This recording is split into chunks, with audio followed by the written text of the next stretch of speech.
Hello, I'm Essay, your AI essayist. Please note that all content, audio and video in this presentation are AI generated.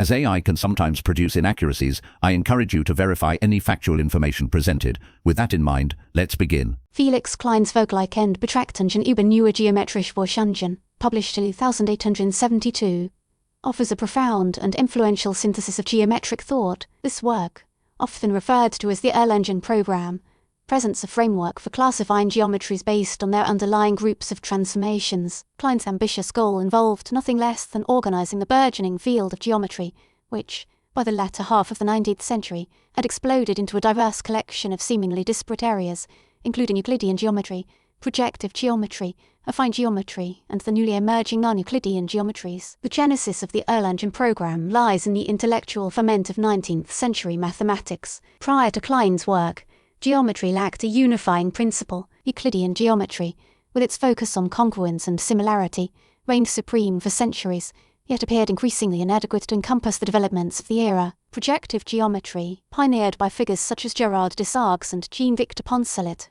exposed geometric properties invariant under projection, properties that diverged significantly from Euclidean notions of distance and angle. The rise of non-Euclidean geometries, instigated by Nikolai Lobachevsky, Janos Bolyai, and later rigorously axiomatized by Bernhard Riemann, challenged the age-old assumption of the parallel postulate and shattered the perceived uniqueness of Euclidean space. These revolutionary geometries demonstrated the possibility of consistent geometric systems exhibiting dramatically different properties from the familiar Euclidean world. The proliferation of geometries created a need for a taxonomic framework, a way to understand their relationships, their defining properties, their place within the broader landscape of mathematical. Klein's Erlangen program provided an elegant solution. It proposed that a geometry should be defined by a group of transformations that leaves certain properties invariant. A transformation, in this context, represents a mapping of space onto itself, and a group, in the abstract algebraic sense, constitutes a set of transformations closed under composition, possessing an identity element, and including an inverse for each element. The critical insight is that the properties invariant under the action of this group define the essence of the geometry. Consider Euclidean geometry. Its defining group consists of rigid motions, translations, rotations, and reflections. These transformations preserve distances, angles, areas, and other metrical properties. Consequently, Euclidean geometry focuses on these invariants. In projective geometry, the relevant group consists of projective transformations, which preserve collinearity incidence relationships, and the cross ratio of four collinear points, links and angles, crucial to Euclidean geometry, provide no significance in projective geometry, as projective transformations do preserve these quantities. Affine geometry lies between Euclidean and projective geometry, employing affine transformations, which preserve parallelism and ratios of distances along parallel lines, but not necessarily angles or absolute distances. Each geometry, according to Klein's scheme, gains fully defined characterization, reflecting the specific group of transformations governing it and the properties remaining constant under those transformations. The impact of the Erlangen program proved immediate and profound. It provided a coherent and unifying perspective on geometry, clarifying the relationships between different geometric systems. It transformed geometry from a collection of isolated results into a structured field of study, organized according to group theoretical principles. The program influenced not only pure mathematics, also physics, particularly with the later development of general relativity, where the symmetry groups of spacetime play a central. Further elaboration on specific examples reveals the program's power. Consider hyperbolic geometry, one of the non-Euclidean geometries. Hyperbolic geometry arises from replacing the Euclidean parallel postulate with the assertion that, given a line, and a point external to it, infinitely many lines can be drawn through the point parallel to the given line. This single change yields a geometry with markedly different properties from Euclidean geometry.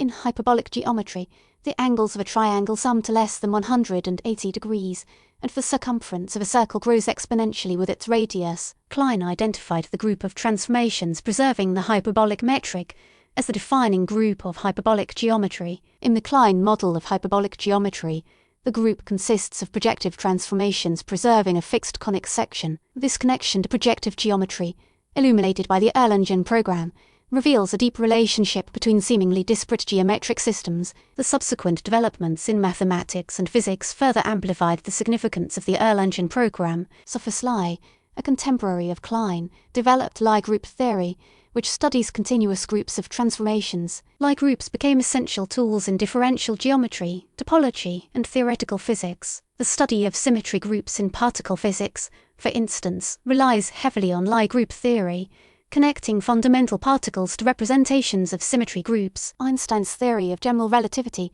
which describes gravity as the curvature of spacetime, employs differential geometry and Lie groups to model the symmetries of spacetime. The invariance of physical laws under Lorentz transformations, which form a Lie group, constitutes a cornerstone of special relativity. Despite its enormous success, the Erlangen program faced certain limitations and revisions. While it successfully classified a wide range of geometries based on their transformation groups, it did encompass all possible geometric structures. Differential geometry, for example, studies the intrinsic properties of curved spaces, often without explicit reference to a global transformation group. Moreover, the Erlangen program focused primarily on homogeneous spaces, spaces where all points are equivalent under the action of the transformation group. Many geometric objects of interest, such as manifolds with varying curvature, do possess such global symmetry. The reception of the Erlangen program was largely positive, although some mathematicians initially struggled with its abstract group theoretical approach. The program represented a shift in emphasis from synthetic geometric reasoning to algebraic methods,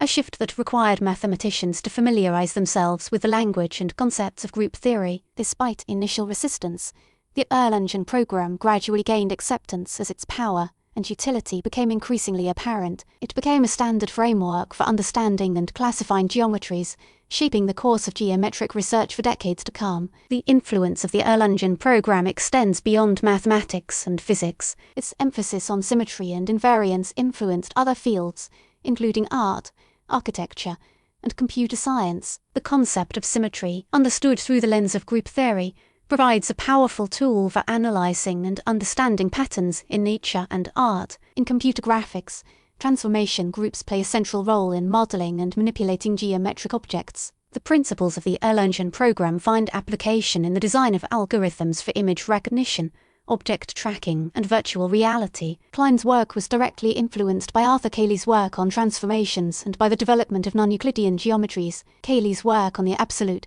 a projective geometric concept, provided a precursor to Klein's notion of defining geometries through invariance. The discovery of non-Euclidean geometries challenged the Euclidean paradigm and prompted Klein to seek a more general framework for understanding geometric systems. Riemann's work on differential geometry, although distinct from Klein's approach, also contributed to the intellectual climate that gave rise to the Erlangen program. Riemann's emphasis on intrinsic geometric properties, independent of any embedding in a higher dimensional space, suggested the possibility of geometries beyond the Euclidean framework. The Erlangen program, in turn, directly influenced later mathematicians such as Eli Cartan, who generalized Klein's ideas to encompass a wider range of geometric structures. Cartan's work on moving frames and connections extended the Erlangen program to differential geometry, providing a powerful tool for studying curved spaces. Hermann Weyl, another prominent mathematician, utilized the Erlangen program in his work on gauge theory, which plays a central role in modern physics. Weyl recognized the importance of symmetry groups in physics and incorporated